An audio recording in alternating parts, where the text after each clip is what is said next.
recliners and sectionals with a sofa. Come and get you one, babe, like you supposed to. Come and sit your little ass on that sofa. Come here, baby, and do what I told you. Ooh, Ashley furniture. Ooh, Ashley furniture. Ooh, Ashley furniture. Ooh.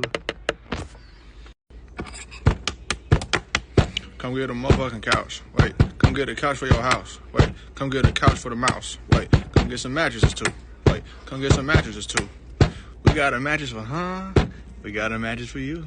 Up here, Ashley. Up here, Ashley. Up here, Ashley. Up here, whoa. Up here, Ashley. Up here, Ashley. Up here, Ashley. Up here, whoa. Look at that.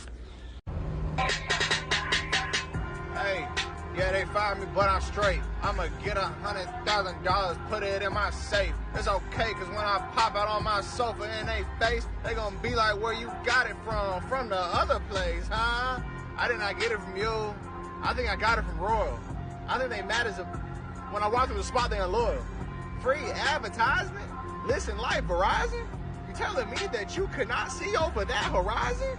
I was trying to get y'all some money. Now y'all switched up, and y'all acting funny. But it's okay. I still respect it. But I just honestly feel like...